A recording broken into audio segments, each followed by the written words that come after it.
Bonjour à tous, namasté. C'est Mounia Benada et je suis comme toujours sincèrement ravie de vous retrouver ici sur ma chaîne YouTube pour une nouvelle vidéo. Cette vidéo est la seconde concernant la pleine lune qui a eu lieu le 31 août dernier.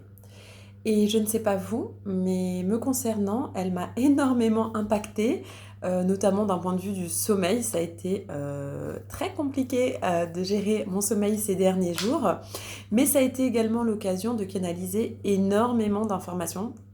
Et comme pour la première vidéo, je vous avoue que je vais me laisser porter par mon intuition quant à l'ordre dans lequel je vais vous transmettre ces informations. Je tiens à vous remercier encore pour vos témoignages d'amitié et de soutien pour la transmission de mes pensées. Et là, vous voyez, ce qui me vient en premier lieu, c'est de vous dire la vérité.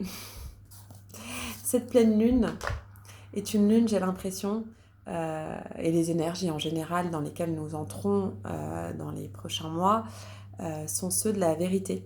Ce sont des énergies qui sont extrêmement transcendantes parce qu'elles viennent chercher chez nous des choses qu'on n'a pas forcément, dont on ne se croit pas prêt à transmettre, à dire ou à assumer. Or, elles sont en réalité, on me dit, notre salut.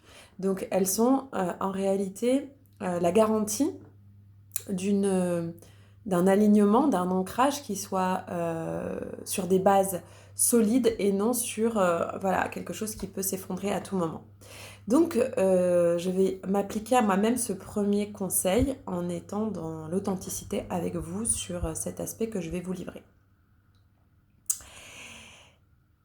Pour ceux qui me connaissent depuis longtemps et ceux qui me connaissent depuis moins longtemps, vous savez que j'ai à cœur de transmettre, d'aider, d'accompagner, de soutenir et d'expliquer, je dirais, les choses de la vie. Pendant longtemps, j'ai cru que j'étais douée pour la psychologie d'une certaine manière. J'ai aussi voulu faire des études de psychologie. J'ai suivi des études de psychologie sans aller au bout, mais en tout cas, j'ai énormément lu et j'ai énormément, je dirais, capitalisé d'informations sur les grands de ce monde qui nous ont apporté des apports très intéressants en psychologie, notamment Carl Jung, Freud ou plus récemment Boris Cyrulnik. Mais plus j'avance vers ma propre vérité intérieure de mon être profond, et plus j'observe que mes inspirations, mon way of life, ma façon de penser, ma façon d'être naturelle, a beaucoup à voir avec ce qui est transmis par certaines personnes qui canalisent, notamment aux États-Unis. J'ai un truc avec la Californie, j'ai un truc avec les États-Unis, de toute façon c'est très bizarre, je me l'explique toujours pas vraiment, mais plus j'avance sur le chemin de ma vérité et plus je comprends qu'effectivement j'ai un état d'esprit, des inspirations qui ressemblent beaucoup à celles qu'on peut voir aux États-Unis, notamment à travers les enseignements spirituels. Il y en a qui sont inspirés plus par l'Asie, d'autres par l'Inde. Bizarrement, moi, je suis beaucoup plus inspirée par les enseignements outre-Atlantique, mais sans savoir qu'en réalité, je pensais de la même manière. Je découvrais après que ce qui a été canalisé là-bas est également ce que je canalise. Du coup, je me recentre pour vous dire, ma mission d'âme, réellement, qu'est-ce qu'elle est ma mission d'âme, réellement, qu'est-ce qu'elle est Ma mission d'âme, réellement, c'est de parler des choses du subtil. Ce qui est chez moi quelque chose d'extrêmement fort, présent, ancré, c'est ce monde invisible. À l'œil nu, son fonctionnement, c'est quelque chose que j'ai en moi, et là pour le coup c'est très anglo-saxon dans ce que je vais vous expliquer après, et j'ai longtemps voulu cacher ça derrière des choses très pragmatiques. Or, je suis un canal, c'est-à-dire que je reçois les informations du champ dit invisible. Donc dans ce champ invisible, en fait, il y a des personnes qui ne sont pas matérielles. Ce sont des guides non matérialisés, qui ne sont pas visibles à l'œil nu, mais que nous pouvons entendre, ressentir et écouter. On peut aussi entendre des défunts. On peut avoir des enseignements qui nous sont donnés par des personnes qui ne sont plus là, mais qui sont sages. Donc, on peut nous transmettre des sagesses, je dirais, qu'on n'a pas forcément dans la vie matérialisée. Et là, comme j'ai envie de vous dire ma vérité, il y a longtemps que je le sais, mais il y a très longtemps que je n'osais pas le dire, de peur d'être rejetée. Et puis la vie a fait que l'univers m'a constamment remise face à ma vérité, afin que je l'accepte et que je l'ancre une fois pour toutes et que je décide de la transmettre. Donc au départ, j'avais des petites informations, mais je n'arrivais pas vraiment à les conceptualiser comme je le fais ici. Mais c'est sûr que le jour où j'ai arrêté mon travail en collectivité, c'est parce que j'ai entendu cette petite voix qui me disait qu'il fallait maintenant aider, j'allais dire ma communauté, mais aider les personnes autour de moi qui ont besoin d'avoir des billes de compréhension pour avancer dans leur vie de façon moins déguisée, c'est-à-dire moins perdue dans la masse, en train d'être chef de projets passionnants et de faire des belles choses, mais pas dans le côté, j'étais dans une administration, etc. Donc forcément, les gens aiment votre magnétisme, ou le détestent d'ailleurs, parce qu'ils ne le comprennent pas, donc ils essaient de penser que vous voulez prendre leur place, etc. Ça, c'est quelque chose que je pourrais vous expliquer aussi, c'est important à comprendre, notamment, j'ai des amis autour de moi, des personnes qui ont des hautes vibrations, et elles ne comprennent pas des fois pourquoi les gens les rejettent, mais j'aimerais vous dire que c'est normal, et qu'à un moment donné, il va falloir l'accepter, parce que sinon, vous allez souffrir trop longtemps, et vous n'allez pas pouvoir être dans votre pleine puissance, et vous n'allez pas pouvoir aider les autres, donc c'est dommage. Mais bon, ça c'est une parenthèse. En tout cas, lorsque j'ai entendu et compris et accepté cette donne, j'étais encore dans l'expérimentation, mais c'est bien aussi parce que du coup j'ai fait plusieurs formations, j'ai plusieurs outils en plus de tout ce background, je dirais, naturel chez moi. Mais l'univers me pousse depuis plusieurs années de façon presque, je dirais... que je ne peux pas remettre en question, que je ne peux pas reculer, pour que je ne recule plus, à vous dire la vérité. Et l'année dernière, j'ai reçu une information vraiment concrète par des biais que je n'avais absolument pas cherchés. Je n'ai pas appelé une médium pour lui demander de me dire quelle était ma mission d'âme, etc. C'est venu à moi à travers une personne avec qui je travaillais, et qui a reçu une lettre canalisée d'un défunt, et donc il était précisé effectivement quelle était ma mission de vie. Donc j'ai cette chance, je ne peux pas la nier, et je ne peux plus la cacher. C'est-à-dire que c'est tellement important d'aider, c'est tellement important de donner l'espoir, c'est tellement utile dans ce monde nouveau d'accompagner le changement. D'ailleurs, j'ai fait un master en sciences politiques et c'était accompagnement au changement. Et je rigole parce que maintenant je me dis, bah oui, effectivement, je suis là pour accompagner le changement. On va vers le monde nouveau, on va vers plus de compréhension et de conscience de l'être. Effectivement, on va vers l'accompagnement au changement. Donc tout ça pour vous dire que moi j'ai la faculté de comprendre ce qu'il se passe dans l'invisible. J'ai cette faculté-là de savoir pour les gens, parfois pour les enfants, je peux savoir très rapidement ce pourquoi ils sont revenus s'incarner, qu'est-ce qu'ils doivent faire et quelles sont leurs forces et comment les aider à développer ça. Je sais aussi parfois quand vous rencontrez des problèmes, pourquoi vous les rencontrez et qu'est-ce qu'en fait vous êtes censé faire. Je sais aussi parfois que vous ne voyez pas certaines choses que je vais vous amener à voir pour relativiser, essouffler et continuer votre vie en paix. Je sais, par rapport aux mémoires, etc., aussi beaucoup de choses que je peux aider à repositionner. Mais ça, c'est un autre sujet. Et ensuite, ce qui est le plus important, c'est que je connais les lois universelles et fondamentales. Et c'est pour ça que je disais tout à l'heure que j'ai le côté très USA. Les lois fondamentales d'attraction, etc., je les maîtrise parfaitement. Ceux qui connaissent ma vie savent que je fonctionne souvent, et pour ne pas dire à 100%, sauf quand mon ego parfois veut reprendre le dessus et parfois je le laisse pour lui montrer qu'en fait il s'épuise, eh bien je fonctionne vraiment comme ça. Par la force de la pensée, j'attire à moi ce que je souhaite dans la vie et j'accepte d'attirer aussi des émotions et des choses qui viennent pour que je les libère. Je ferme une parenthèse, je voulais vous dire ma vérité. Je suis donc un canal d'énergie universelle. J'ai la possibilité, en même temps que je vous parle, j'ai les mains qui brûlent. Je vous envoie plein d'énergie positive. Si vous avez mal quelque part, je vous scanne tous les chakras. Parce que j'ai les mains qui... Je pense que mon corps est réceptif à ce que je suis en train de vous dire. C'est pas quelque chose que je dis souvent de façon officielle. Mais cette pleine lune me pousse à vous le dire. J'ai la faculté innée de savoir comment fonctionne l'univers et ce qu'il veut pour nous. Voilà, ça peut paraître prétentieux, mais c'est vrai, c'est ça. D'autres sont doués pour le ballon, d'autres sont doués pour d'autres choses. Moi, je suis douée pour ça. Donc, je ferme cette parenthèse et je vous invite, en fait, en vous disant tout ça, à être vrai, vous aussi, en fait. Soyez vrai. Cherchez pas de logique dans votre mission d'âme. Cherchez pas à correspondre à quelque chose de matérialisé au sens qui va faire plaisir à qui que ce soit. Soyez votre génie, c'est ce que vous savez faire de façon la plus exceptionnelle qui soit, c'est ce que le divin vous a donné. Moi, c'est ce que je sais faire le mieux. Je sais faire d'autres choses. Je suis très douée avec les enfants et je donne de mon temps aux enfants parce que je sais que j'apporte quelque chose dans le sens où ça me remplit d'énergie en fait. Ça me vide pas.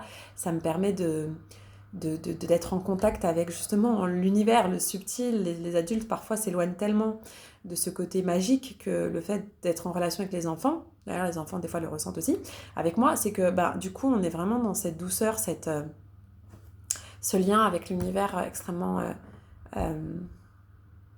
vrai et puissant. Bon, je ferme la parenthèse, j'arrête de parler de moi pour vous parler de vous et continuer à vous donner les informations concernant cette pleine lune. Ce que j'entends clairement, c'est qu'on souhaite qu'on soit en paix avec notre histoire. On souhaite qu'on soit en paix avec nous-mêmes. On souhaite que l'introspection, c'est-à-dire le travail qui vise à se comprendre et à se déchiffrer, ait pour but non pas le ressentiment et la colère, mais la délivrance. En faisant un travail d'introspection sur soi, en tout cas tel que moi je le perçois et tel que je le canalise, ce n'est en aucun cas pour appuyer sur les fautes et les échecs, mais c'est pour redonner un sens à votre existence et à ses difficultés et relativiser. Savoir que tout est normal. Vous voyez ce que je veux dire ? En fait, quand vous n'êtes plus dans l'inconscient, quand vous êtes dans le conscient, quand vous êtes dans la verbalisation que quelque chose ne va pas, vous n'êtes plus dans le mode automatique fou, le chien fou qui va partout et qui attend que l'extérieur se cale sur son intérieur. On est sûr. On se pose avec nous-mêmes, on regarde vraiment en nous ce qui va et ce qui ne va pas et on conscientise, d'accord, j'ai ça, ok, ça ne va pas partir en une fois, mais ça peut partir. Donc je mets mon attention dessus, j'accueille les émotions, et là je vais vous faire une petite parenthèse aussi sur les émotions. J'accueille, et sur la vibration et les émotions, ça aussi c'est super important. Donc j'accueille les émotions, je sais que là il y a un truc qui ne va pas dans mon relationnel avec quelqu'un, dans ma façon de réagir à certaines choses, dans le fait que je ne sois pas entendue sur certaines choses, ça me renvoie à des choses. Bon, ok, c'est là. Ça ne me permet pas d'être en paix avec moi-même. Je le sais, aujourd'hui, ça ne me permet pas d'être en paix avec moi-même. Mais je sais qu'en portant mon attention dessus, en mettant la lumière sur cette ombre, sur cette, je dirais, émotion négative, cette information intérieure qui dit que quelque chose cloche, peu importe si elle vous appartient, elle appartient à votre généalogie, ça c'est avec moi ou quelqu'un d'autre que vous le travaillez. C'est difficile tout seul de comprendre tout ça, mais en tout cas, vous savez que c'est là, c'est en vous, c'est pas chez le voisin, c'est là, d'accord ? Si quelque chose vous fait réagir à l'extérieur, si une circonstance, une expérience vous amène à vous rendre triste, à vous rendre coléreux, à vous interroger, eh bien, c'est une opportunité, c'est un cadeau, c'est le but de la vie, c'est une école la vie, c'est un enseignement. Soit vous comprenez par la douceur, et l'amour de vous et la bienveillance, et vous êtes votre meilleur ami, vous ne vous jugez pas d'avoir tel et tel problème, et on avance, on met en lumière les ombres et on les travaille, on regarde dans l'environnement qu'est-ce qu'il y a à modifier, etc. Et on y croit, espérance, et la crainte, l'espérance, c'est quelqu'un qui m'a envoyé ça hier, l'espérance mène toujours plus loin que la crainte, d'accord? Donc moi, je suis vraiment l'américaine aussi là-dessus, positive mind, toujours avoir l'esprit que ça va aller, même quand c'est la merde, d'accord? Surtout quand c'est la merde. Surtout, toujours avoir dans... Vous êtes une belle personne, pas de raison. C'est confirmé par les guides que on vous laisse définitivement dans le caca. C'est pas le but de la vie. Le but, c'est qu'on vous laisse expérimenter, comprendre et agir. Et ça, c'est le libre arbitre. D'accord ? Moi, je suis contre l'idée du destin complètement... je suis très sur le destin, pour moi, il y a effectivement une notion d'être profond, de mission d'âme, de mission de vie, d'un rôle à jouer sur Terre que chacun a, comme un puzzle où tout le monde, quand il est à sa place, le puzzle est parfait et l'univers vibre haut. Et on trouve tout ce dont on a besoin sur Terre pour vivre et pour être heureux. Chacun jouant son rôle réel. Et je vous ferai peut-être une vidéo sur l'ikigai, enfin tout ce qui peut vous permettre de trouver votre mission d'âme, mais vous pouvez à ce moment-là être dans un espoir que même si vous pointez toutes vos ombres, ça va s'arranger. Lorsque vous êtes en mode automatique et que vous ne faites pas ça, la paix, vous ne la trouverez pas. S'il n'y a pas d'action, il n'y a pas de paix. C'est-à-dire que la paix, elle ne viendra pas d'elle-même, à part cas exceptionnel, excuse-moi. Par rapport à une situation qui peut se débloquer par elle-même. Mais je veux dire, la paix en général, la paix d'esprit, la quiétude, le calme intérieur, vous ne le trouverez pas en ne élucidant pas votre être. Donc, pour trouver cette paix intérieure, cette force de vie, cette espérance et cet esprit que tout va bien aller, il faut déchiffrer vos émotions. D'accord ? C'est le meilleur, je dirais, outil qu'on nous a donné en tant qu'être humain, c'est d'avoir des émotions afin de pouvoir jauger de là où on en est, qu'est-ce qui se passe en nous et comment on doit en fait s'adapter et modifier certaines choses. D'accord ? Si on n'avait pas des émotions, on ne pourrait pas faire ça. On serait limité pour comprendre la vie sur Terre. Donc, comme nous sommes en relation avec les autres, etc., il ne faut pas faire l'amalgame entre accueillir ces émotions et avoir peur de ne pas réussir sa vie et de ne pas vibrer haut. Je vous explique. Et j'ai vu en plus ce matin un post passer là-dessus, je crois que c'était sur spiritualité, sur Instagram ou quoi, qui sont très intéressants derrière ces posts. Et il disait exactement ça. Et je trouvais ça très juste. Il disait qu'en fait, c'est pas parce qu'on ressent de la colère, c'est pas parce qu'on ressent de la tristesse, c'est pas parce qu'une émotion ou une mémoire vient à nous que ça va nous empêcher de vibrer haut et de trouver la paix. Et ça, c'est l'équilibre que moi, j'essaie d'enseigner au bout d'un moment aux gens. C'est traitons le dur et les expériences que vous vivez au quotidien, essayons de mettre la loupe pour voir ce qui se passe. Mais ensuite, il va falloir trouver en soi les ressources pour comprendre comment on fonctionne.